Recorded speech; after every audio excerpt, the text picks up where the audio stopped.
vómito.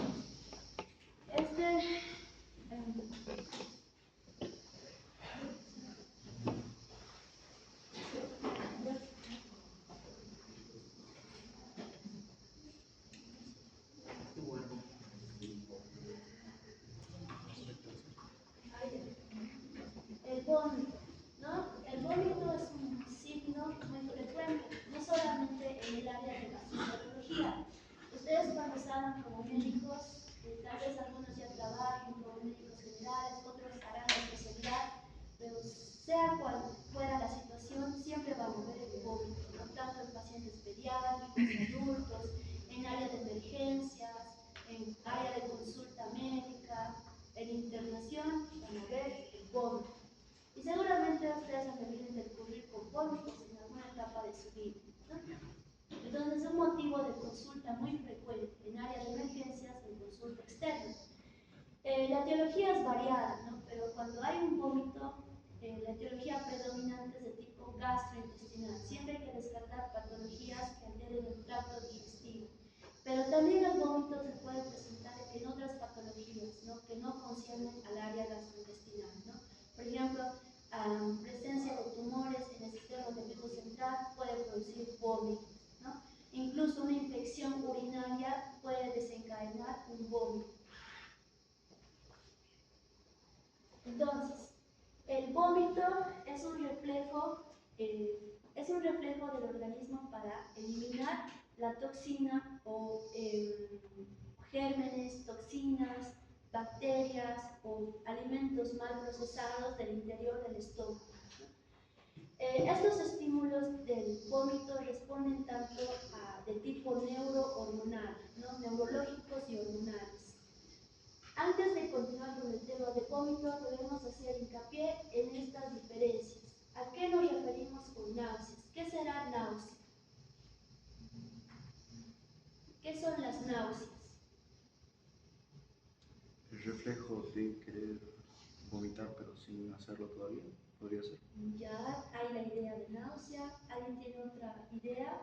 ¿Qué es la náusea? La náusea es una sensación de querer vomitar, ¿no? Es una sensación ya sea física o psíquica de querer vomitar, pero no siempre puede llegar al vómito, ¿no? Y puede estar acompañada o no de vómito y también puede estar acompañada de otros síntomas gastrointestinales, ¿no? Como una dispepsia, una epigastralgia, puede estar acompañado de una náusea. ¿Qué será una regurgitación?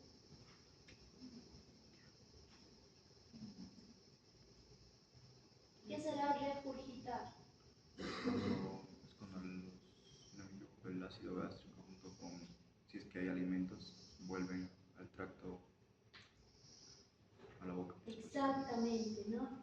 Su compañera tiene una idea de qué es regurgitación, pero en otros términos utilizados, una regurgitación vendría a ser el producto del retroceso de la alimentación. ¿Qué quiere decir? Que los alimentos que se encontraban en el estómago ascienden, ¿no? Retroceden la vía digestiva.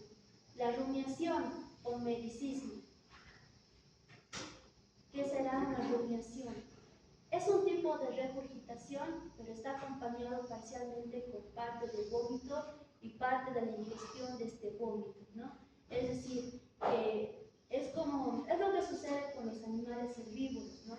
Digieren la alimentación, luego lo vuelven a la boca y luego lo vuelven a deglutir, ¿no? Eso se llama rumiación, que esto se presenta más que todo en estados de alteración en pacientes psiquiátricos, sobre todo. Y las arcadas son movimientos rítmicos de los músculos respiratorios que acompañan al vómito, ¿no? Movimientos rítmicos de los músculos respiratorios. Entonces, antes de abordar el tema del vómito como tal, vamos a hacer un recuerdo de la fisiología y de la anatomía del vómito, ¿no? Entonces, ¿cómo está funcionando el tracto digestivo? Funciona a partir de estos sistemas: el sistema entérico, el sistema nervioso central, ¿no? Entonces, la interacción de este sistema nervioso central a través del parasimpático y simpático y de las neuronas del sistema nervioso entérico van a regular toda la actividad del tracto gastrointestinal. Hay ahí tenemos varios sistemas, ¿no? La división parasimpática, simpática y regula la actividad del sistema entero. El centro del vómito, ¿dónde está ubicado? Tiene una ubicación particular en el bulbo raquídeo, ¿no? Entonces, ya tienen dos centros que se ubican en el bulbo raquídeo. Uno es el de la tos y el otro es el del vómito. Específicamente está ubicado en la porción dorsal de la formación reticular lateral por el tronco cerebral. El vómito, el centro del vómito puede ser estimulado de forma directa, pero también a través de una zona especial que se denomina zona quimiorreceptora o zona gatillo, ¿no? Esta zona que se encuentra ubicada cerca del centro del vómito puede ser estimulada para inducir al vómito, ¿no? Pero también el centro del vómito recibe estímulos directos para desencadenar el vómito. Esta zona del gatillo quimiorreceptora está localizada en el cuarto ventrículo, ¿no? Fuera de la barrera hematoencefálica, y es activado por todos estos agonistas, ¿no? Que ustedes ya lo conocen, la dopamina, toxinas, en el caso de enterotoxinas del estafilococo, hipoxia, uremia. Entonces eso quiere decir que pacientes que tengan un estado hiperurémico, como sucede en los enfermos renales crónicos, también pueden desencadenar el vómito, ¿no? Situaciones de hipoxia pueden desencadenar vómito. Estados de hiperglucemia o hipoglucemia pueden desencadenar un vómito. Entonces, estas son todas las estimulantes de la zona quimiorreceptora o zona del gatillo. También esta zona quimiorreceptora va a tener receptores específicos. ¿Para qué tipo? Para la noradrenalina, para la serotonina, para el GABA y para la sustancia P. Esto quiere decir que cualquier situación que pueda estimular la síntesis de liberación de noradrenalina, serotonina o el GABA puede inducir el vómito, ¿no? A lo largo del transcurso de la materia vamos a ver patologías donde se desencadena la liberación de estas sustancias, ¿no? Entonces, en la fisiopatología de estas enfermedades vamos a tener como presencia el vómito. Entonces, esta zona quimiorreceptora que está abreviado ahí como ZGQ, que es la zona quimiorreceptora del gatillo, tiene que estar intacta, ¿no? Para que pueda estimular al centro del vómito, no tiene que haber alteración en esta zona. El centro del vómito también se activa sin esta zona del gatillo, ¿no? Puede activarse de forma independiente o a través de la zona del gatillo, quien va a enviar sus estímulos nerviosos al centro del vómito. Por ejemplo, ¿en qué situaciones se activa el centro del vómito sin necesidad de activarse la zona del gatillo? En la cinetosis. ¿Alguien sabe qué es la cinetosis? ¿Qué será la cinetosis? La cinetosis es comúnmente denominado el mal del viajero. ¿Quién no viajó de aquí, que le dio una descompensación, presentó náuseas, vómitos, mareos? Es por eso, ¿no? Por la cinetosis, mal del viajero, que ocurre por una irritación no fisiológica del órgano vestibular, ¿no? Por eso da la cinetosis, que está acompañado de vómitos. Después, la sobredistensión gástrica también puede activar el centro del vómito de forma directa. La sobredistensión de los intestinos, el vaciamiento gástrico prolongado o incompleto o la inflamación de otros órganos intraabdominales puede desencadenar el vómito, ¿no? Como sucede en el caso del peritoneo, ¿no? Inflamaciones de tipo peritonitis tienen como base en sus síntomas y signos el vómito. Entonces, todo el tracto gastrointestinal va a tener vías aferentes, ¿no? Vías o ramas aferentes que van a llegar al centro del vómito, ¿no? Que se van a activar en las siguientes situaciones. Una dilatación excesiva del estómago o daño en la mucosa gástrica desencadena vías aferentes que se dirigen al centro del vómito. ¿Alguien me puede dar ejemplos de irritación gástrica? Comer demasiados empaquetados, ¿no? Sí, puede ser por causas alimenticias, alimentos mal procesados o mal elaborados, o lo más frecuente, ¿no? Cuando ustedes consumen de forma excesiva el alcohol, se irrita la mucosa gástrica y desencadena el vómito, ¿no? Luego, vaciamiento gástrico retardado debido a estímulos de las vías aferentes, ingesta de alimentos de difícil digestión también desencadena vómito por estimulación directa del centro del vómito. Bloqueo de la salida del estómago o del intestino, ¿no? Estamos hablando aquí de procesos obstructivos a nivel del estómago y del intestino. Ensanchamiento o inflamación del peritoneo, vía biliar, páncreas, vía urinaria y del intestino, ¿no? Entonces aquí hay compromiso del aparato urinario, ¿no? Si tienen una cistitis o una pielonefritis, entre sus síntomas va a estar el vómito. Entonces, estas vías aferentes también pueden venir del corazón, ¿no? Del corazón también, alteraciones cardíacas también pueden desencadenar vómitos. Y el vómito psicógeno, ¿no? Que es un vómito de no hay una causa patológica estructural, es más al igual que la tos psicógena, es una tos o un vómito desencadenado por el estado emocional de la persona, ¿no? En este caso, en las mujeres, sobre todo no embarazadas o en conflictos familiares, pueden presentar vómitos de tipo psicógeno por alteración del estado moral.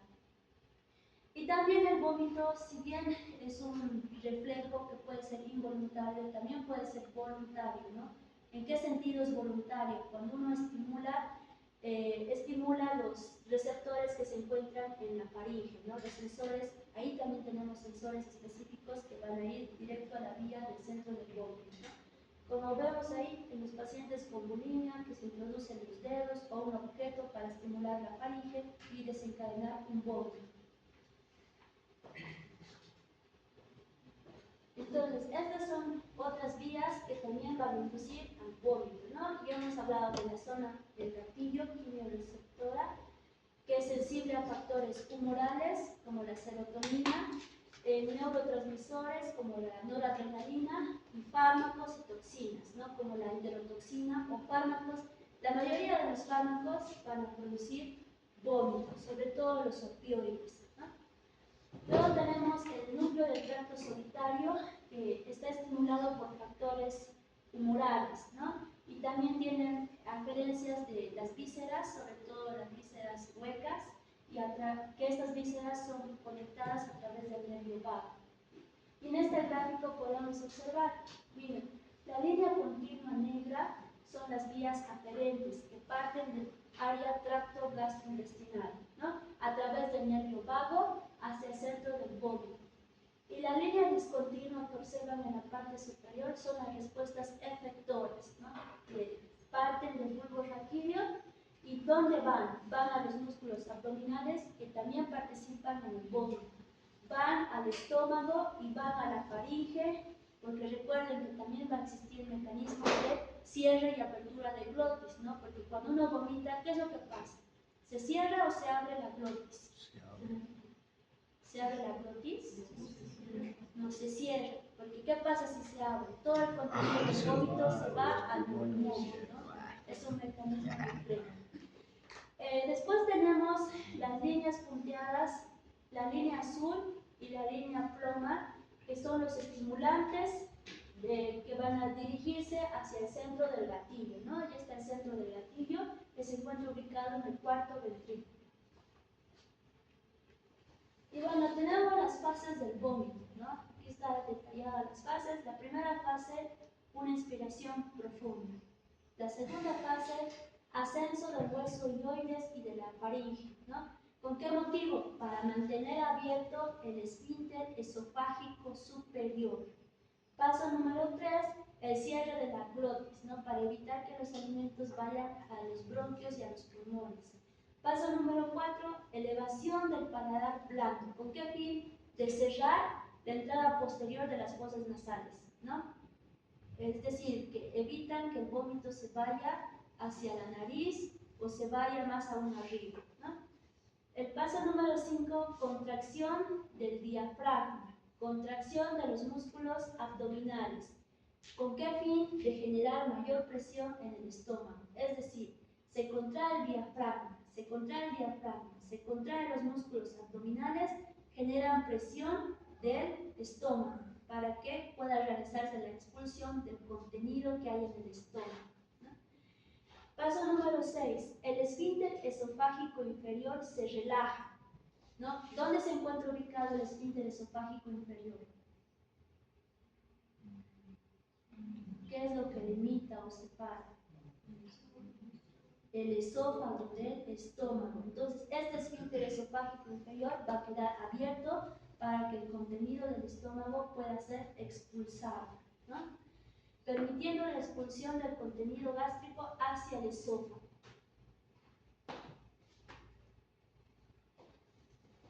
Y bueno, entonces el vómito, recordarles que tiene su origen en el sistema nervioso central y periférico, ¿no? Va a haber estimulación motora de estos músculos, del diafragma y de los músculos abdominales. Y también va a existir una estimulación al centro del vómito a través de la zona gatillo o directamente del centro del vómito.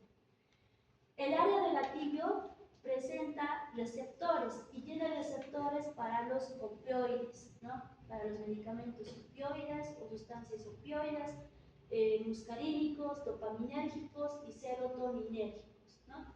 Entonces aquí hablamos de varias rutas, tanto la primaria y la secundaria. La primaria con la activación del centro del vómito como tal y la secundaria con la activación a través de la zona del gatillo. Entonces, el vómito en sí es un medio por el cual es expulsado el contenido gástrico, ¿no? O del tubo digestivo alto, incluso del duodeno.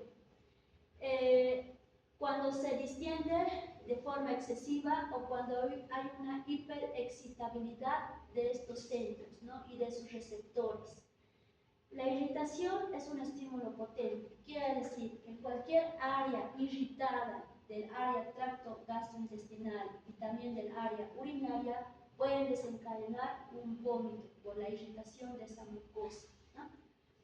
Estas señales sensitivas que se inician en el vómito, ¿dónde se van a iniciar? Se pueden iniciar en faringe, en estómago, en esófago o en peritoneo. Y la primera porción del duodeno. ¿Cómo se activa el vómito? ¿No? A través de la exposición a la zona del gatillo de varios neurotransmisores, ¿no? Estos neurotransmisores, ¿cuáles son? Tenemos la serotonina. Si la serotonina se encuentra, viaja por la circulación en gran cantidad y llega hasta el centro del quimioreceptor del gatillo, va a estimular el vómito, ¿no?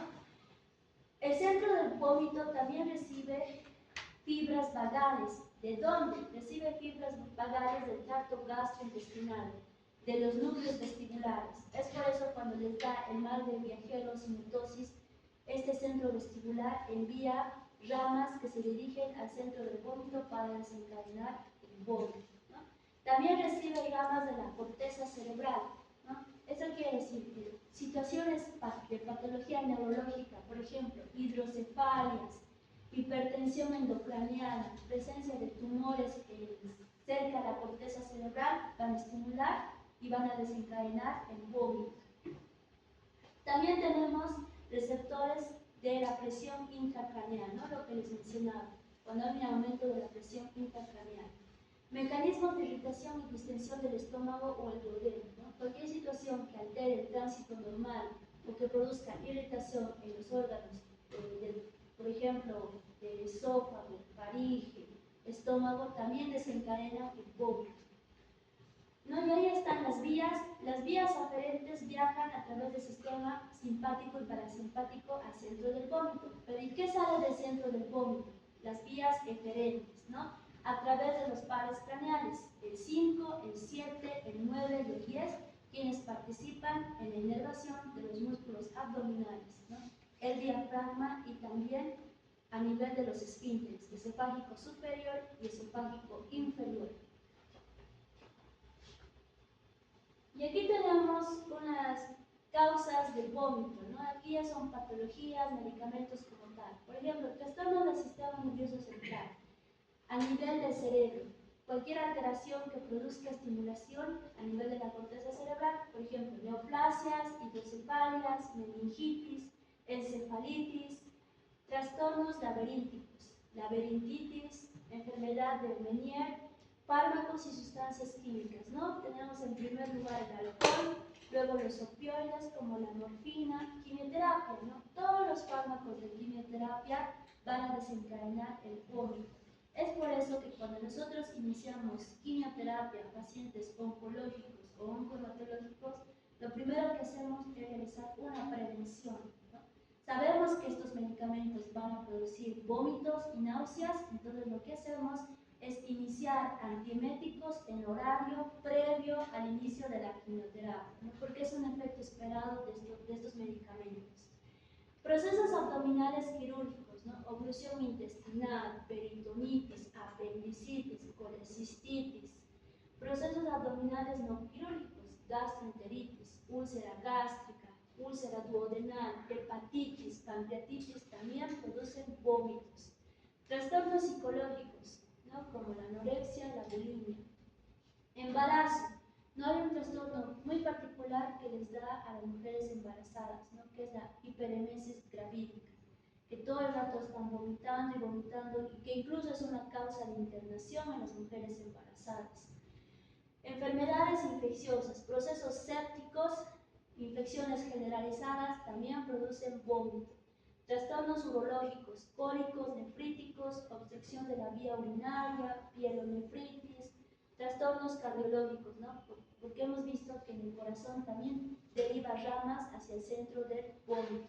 Infarto agudo de miocardio, insuficiencia cardíaca congestiva, trastornos metabólicos, hipertiroidismo, cetocidosis diabética, uremia, ¿no? Entonces tenemos múltiples causas de vómito. Entonces cuando tengan un paciente con vómito, lo primero que deben descartar es patología gastrointestinal. Si eso está funcionando de forma correcta, entonces deben descartar otras patologías, que son numerosas. Entonces, ¿será malo el vómito? Bueno, en sí no es malo el vómito, porque ¿qué es lo que uno hace al vomitar? Tratar de eliminar ese alimento que no se puede digerir, o ese alimento que está en descomposición, o esa droga, o noxa, o medicamento, ¿no? Entonces, es una reacción del organismo que lo protege, ¿no? Defiende al organismo de los agresores patógenos, ¿no? Va a interferir en que un alimento que esté contaminado siga la digestión normal, ¿no? Porque luego esos microorganismos van a traspasar al torrente sanguíneo. ¿El vómito se debe suspender? No. Si no se tiene la etiología clara de lo que está produciendo el vómito, no se puede interrumpir, ¿no? Más bien, ustedes cuando estén en consulta externa, en atención integral de primer nivel, nunca vayan a cometer ese error, ¿no? De dar antieméticos a un paciente que vomita sin investigar la causa. Si se conoce la causa, sí se podría utilizar, ¿no? Siempre y cuando tenga un tratamiento asociado a la causa dirigida. ¿Y cuáles serán las consecuencias del vómito? Sobre todo en pacientes pediátricos hay que tener sumo cuidado, porque un paciente pediátrico o senil que esté vomitando y vomitando, entonces puede llegar a una desnutrición. A través del vómito también se pierden electrolitos, ¿no? Agua, se pierde sodio, entonces este paciente, si no se corrige este vómito, va a entrar en un estado de desequilibrio hidroelectrolítico, ¿no? Esofagitis péptica, el vómito por ese ácido del contenido del estómago puede llegar a irritar la mucosa. Presentar el síndrome de Mayo-Wells que les da a los alcohólicos por exceso de vómitos que dañan o lastiman la mucosa esofágica. Y lo más temible, ¿no? Aspiración pulmonar. Por esa causa se mueren los pacientes, ¿no? ¿Qué pasa a un paciente que no esté lúcido y que tenga el vómito? Ese vómito puede pasar hacia los pulmones, ¿no? Y producir una aspiración pulmonar. Entonces este paciente puede llegar a fallecer. Uno, que el ácido va a lesionar estas vías respiratorias. Y dos, que recuerden que el estómago tiene, ¿qué presenta? el contenido del estómago. Ácido clorhídrico. Ácido clorhídrico. Pero además, ¿qué más presenta? Bilis. La bilis, ese es el contenido. Ácido gástrico, bilis, pero ¿qué más? ¿Será el contenido del estómago un área estéril, libre de microorganismos? No, no. También tenemos microorganismos propios de la flora o también patógenos, y esos van a ir hacia el pulmón y van a provocar neumonías, ¿no? Y bueno, dentro de la etiología del vómito también debemos evaluar las características del vómito. ¿Qué características?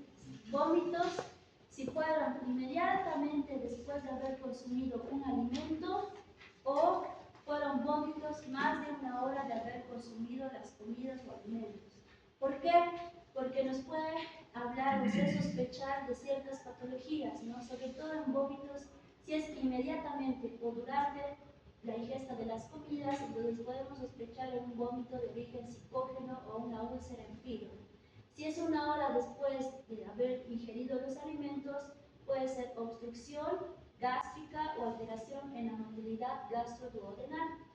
Si son vómitos matutinos, podemos sospechar el embarazo, ¿no?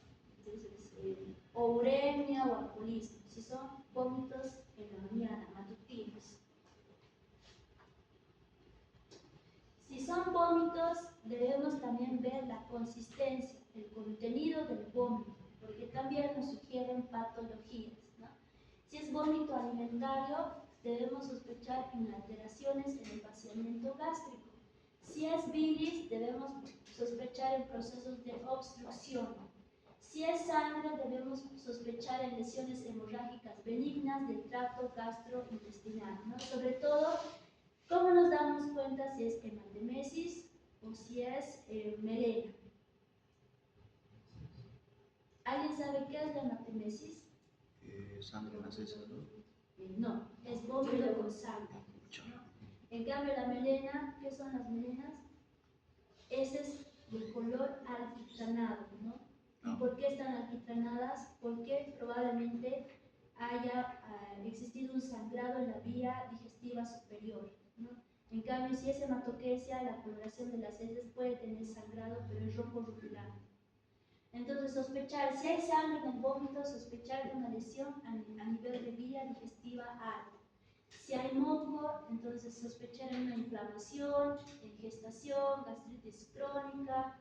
Si hay pus, sospechar en abscesos fistulizados, ¿no? Y presencia de cuerpos extraños, sobre todo parásitos, ¿no? Taenia, giardias, estrongiloides.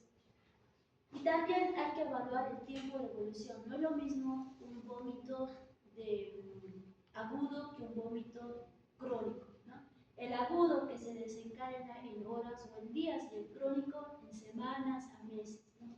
¿Qué causas tenemos de vómito de origen agudo? Gastroenteritis aguda, intoxicación por medicamentos, toxinas, venenos, infecciones, embarazo, obstrucciones.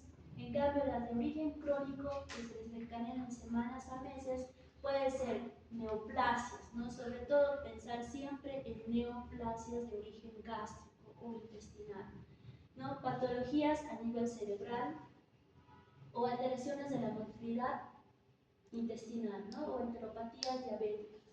Entonces, como ven, el vómito no es un simple síntoma ni signo, más bien es algo que ustedes deben conocerlo, los tipos, las características y también dónde se desencadena el centro del vómito. Entonces, la manera de retroalimentación, ¿cuáles son los centros que originan el vómito?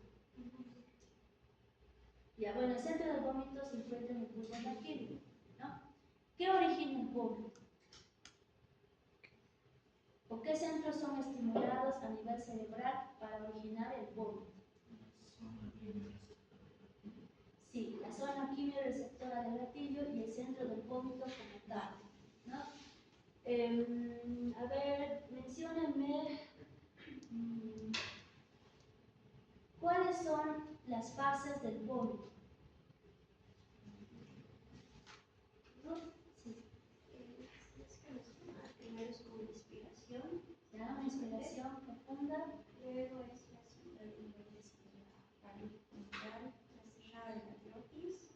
¿Ya? ¿Por qué se eleva el hueso hioides y la faringe? ¿Con qué fin? Prefiere tener como el paso. Con el fin, sí, de que se abra el esfínter esofágico superior. Siguiente. Se va a cerrar la glotis. Ya, se cierra la glotis. Va a haber una compresión bastante fuerte, tanto del diafragma como los músculos abdominales. Ya, en realidad no es compresión, es contracción. Contracción del diafragma y de los músculos abdominales. Siguiente. Va a haber una relajación del esfínter esofágico inferior para que Ya. pueda haber la salida, ¿no? Incrementa la presión intragástrica y se elimina el contenido del estómago. Sí, correcto. A ver, ¿me pueden mencionar cuáles son las etiologías del vómito? ¿Qué causas desencadenan el vómito? A ver, mencionan unas 10 causas que desencadenan el vómito. Una intoxicación podría ser ¿Intoxicación de qué tipo? por un alimento o Ah, ya. Intoxicaciones alimentarias. Intoxicación por medicamentos, correcto. Por embarazo, claro, sí. Por embarazo, bien. Con uso excesivo de alcohol. Secundario al etanol, correcto. Objetos extraños en el Por cuerpo. cuerpos extraños, muy bien. Trastornos psicogénicos. Les falta 4. Bueno, tal vez Trastornos urológicos. trastornos, ya puede ser la cistitis. Por tumores en el sistema nervioso central. Muy bien, por tumores en el sistema nervioso central. Problemas cardíacos, lo que dije. Problemas cardíacos, les falta 1. Por reflujo. Infecciones urinarias. Pero les faltó lo más importante. Por alteración a nivel gastrointestinal, ¿no? Alteraciones en el estómago, Todo gastritis, relacionado con puede la ser función. infecciones intestinales, lo más importante, pero está correcto, ¿no? Entonces ahora vamos a seguir calificando los mapas mentales. Nos faltaría un tema para terminar la unidad 1. El siguiente tema lo vamos a llevar el día miércoles. Y el examen sería la subsiguiente semana. O sea, Esta semana que viene no, de aquí a 2 semanas. Si es una unidad corta, así que aprovechen en sacar buenas calificaciones. y la disertación. Ah, las disertaciones son en la unidad 3. Si falta, porque la unidad 2 es alteraciones generales del medio interno.